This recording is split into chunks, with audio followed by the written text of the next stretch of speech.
السلام عليكم حبايبنا، شلونكم؟ شو اخباركم؟ ان شاء الله دائما تكونون بالف خير. مباراة منتخب سوريا وباكستان ضمن التصفيات المؤهلة الى كأس آسيا 2027. الموعد والتوقيت والقنوات الناقلة واجواء منتخب سوريا واصابات اللاعبين ووضع اللاعبين في المعسكر، وايضا خوسيه لانا بمن معجب بالتحديد، وليش تم استبعاد لاعبين مغتربين، ومن سيكون مسؤول عن ملف اللاعبين المغتربين، وكل تفاصيل المعسكر بكل شفافية ومصداقية وحرفية، ولكن بعد هذا الفاصل القصير.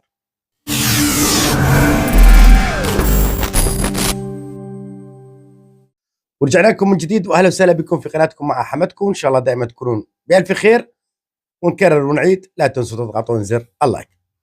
طبعا يا شباب، منتخب سوريا سيلاقي باكستان في الملحق المؤهل الى كأس آسيا. طبعا الشباب ما شاء الله عليهم، الكل بلش نقد برغدان شحاذة، باللاعبين كبار السن، بفلان وبعلان، وقصص إلها أول ما إلها تالي.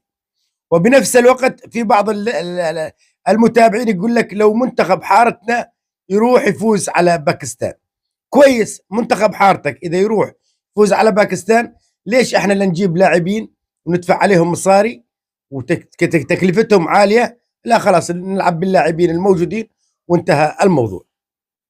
أيضا موضوع مهم جدا جدا، المسؤولين عن الرياضة السورية بالوقت الحاضر ما يقدروا يكتبوا عقد لأي مدرب، ولا يقدروا يصرفوا رواتب، ولا أصلا عندهم حق كاسة شاي بالاتحاد. فلذلك ما دام ما في رئيس للاتحاد لا تطلب المستحيل، ما دام ما في رئيس لا تطلب المستحيل. يعني أنا مو دفاع عنهم، ولكن والله العظيم لأحطك بالصورة، توقيعهم مع عماد خالكان حتى الآن ما وقعوا مع عماد خالكان ولا كتبوا له عقد. ليش؟ لأنه مو من صلاحياتهم يكتبون عقود لمدربين، ولا كتبوا عقد مع محمد غوير أيضا مشان تكونون بهذه الصورة. وصارت مشكلة داخل الاتحاد عملها عماد خالكان لحتى يكتبوا له عقد ما قبلوا، لأنه مو من صلاحياتهم يكتبون عقد، ولأنه في انتخابات وراح يكون في رئيس جديد، الرئيس الجديد هو المسؤول عن كتابة التعاقد مع مدربين. فلذلك ليش احنا ما جبنا مدربين أجانب؟ لأنه ما نقدر نكتب عقد وما نقدر نرفعه على الفيفا، والفيفا راح يرفضوا، ويلا ويلا ويلا بواسطات ومحسوبيات لحتى حصلنا رواتب خوسيه لنا. فهذا الكلام اللي قام يصير، فاصبروا شوي بهذا الموضوع. الموضوع الثاني، ليش رجعوا اللاعبين كبار السن واللاعبين القدامى؟ تمام، عمر السومة من اللاعبين الكبار وقام يبدع مع النادي العربي أو النادي العروبة السعودي. عمر خريبين من اللاعبين الكبار وقام يبدع مع نادي الوحدة. ثائر كروما نفس العملية، لاعب مميز جيد. محمود المواس قام يبدع مع نادي الشرطة.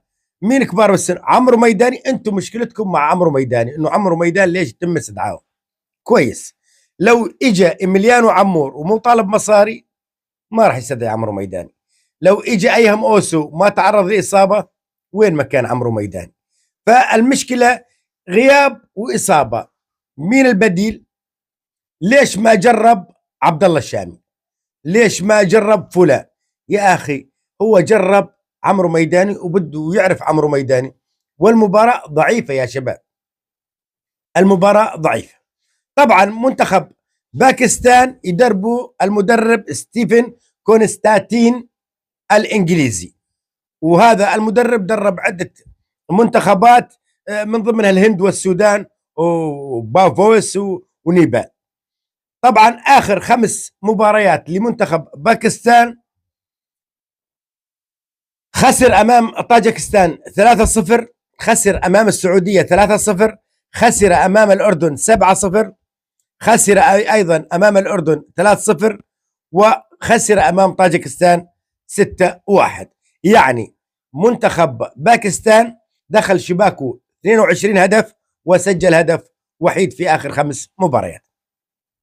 منتخب سوريا في آخر 5 مباريات خسر أمام روسيا 4-0، فاز على الهند 3-0، فاز على موريشيوس 2-0، فاز على طاجكستان 1-0، خسر أمام تايلاند 2-1، سجل 7 أهداف وعليه 6 أهداف.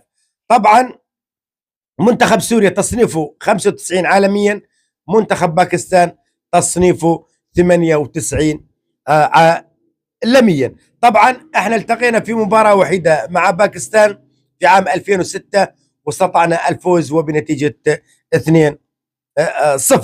طبعا موعدنا او موعد المباراة راح يكون في 25/3/2025 الساعة 9 مساء بتوقيت دمشق، الساعة 7 بتوقيت أوروبا.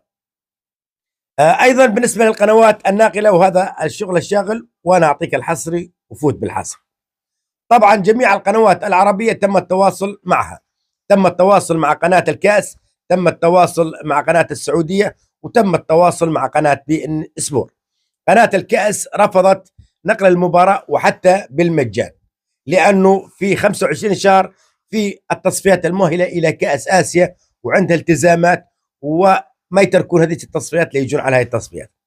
أيضا بالنسبة لقنوات السعودية، ليست قنوات SSC ولكن قنوات السعودية حاليا في تواصل مع الاتحاد السعودي لكرة القدم، عسى ولعل أنه يقنع القنوات السعودية تنقل هذه المباراة.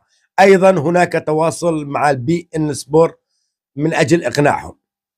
لحتى الآن ما في أي جواب نهائي، ولكن في أسوأ الأمور، في أسوأ الاحتمالات راح نشوف هذه المباراة عبر اليوتيوب وعبر الفيسبوك على صفحة الاتحاد السوري لكرة القدم. والمهم نشوف المباراة خالصين، تشوف المباراة، تشوف أداء اللاعبين وأداء المدرب وماشي الحال. ولكن أنا عندي قناعة أنه راح تشوفها أنت على التلفزيون. طبعا على التلفزيون منتخب باكستان راح ينقل هذه المباراة وراح ينقلها عبر قناة سبورت. قناة سبورت الباكستانية موجودة على الانترنت، وبكرة راح انزل لك ملخص كامل عن وضعها وشون راح تنقل المباراة ومنين راح تجد هذه المباراة وشون التطبيق اللي راح ينقل المباراة ومين القنوات السورية اللي راح تنقل هذه المباراة على اليوتيوب. ايضا قناة STV باكستان سبورت ايضا راح تنقل هذه المباراة وايضا راح تشوفها انت على اليوتيوب. اللي عايش بسوريا يريد يتفرج عليها على اليوتيوب، اللي عايش برا يقول لك يتفرج عليها التلفزيون، موجودة على التلفزيون، موجودة على اليوتيوب، وراح تشوفها وتشوف الإعادات وتشوفها بجودة عالية. بس طول بالك هاي، ولكن ليس بتعليق عربي مشان تكونوا بالصورة. أما الاتحاد السوري أو المسؤولين عن الاتحاد السوري والكابتن رغدان شحادة قام يشتغل في سبيل إنه يحصلها بتعليق عربي، وإذا كان تعليق خليجي مصيبة. امبارح مكسيم صراف صار اسمه ما أعرف شو اسمه، أنس دهان صار اسمه أنس دحان، فخلوها على الله. المهم راح تشوفون المباراة وأنا متأكد، وقنوات باكستان قناتي راح تنقل هذه المباراة، وهذا الخبر 100%. ونرجع ونأكد ونقول لكم اللي وصلنا لهذه المرحلة هو الاتحاد السابق اللي خرج من التصفيات، تعادل مع مينمار وخسر من كوريا الشمالية، وحاليا نلعب احنا بتصفيات. فالتصفيات اللي نلعبها واللي تتكلمون عنها انها تصفيات ضعيفة، هذا مو ذنب الموجودين حاليا، ذنب اللي سلموهم وكانوا خسرانين. والاجواء بالمنتخب اجواء مرتبة جدا جدا، وكان افضل اللاعبين الموجودين بالمعسكر حتى الان، وحسب كلام من تمولا خوسي لانا هو اللاعب ثائر كروما ومرديك مردكيان والسومة وخريبين والصرخدي والسيمون معجب بهم جدا جدا جدا. وراح نشوف خريبين والسومة يلعبون مع بعض في مباراة واحدة. وارجع اقول لكم الاجواء مبسوطين الشباب ومن احلى ما يكون، ومتوفر لهم حسب الامكانيات كل شيء يريدونه، والقادم اجمل. احبكم في الله جميعا، الى اللقاء.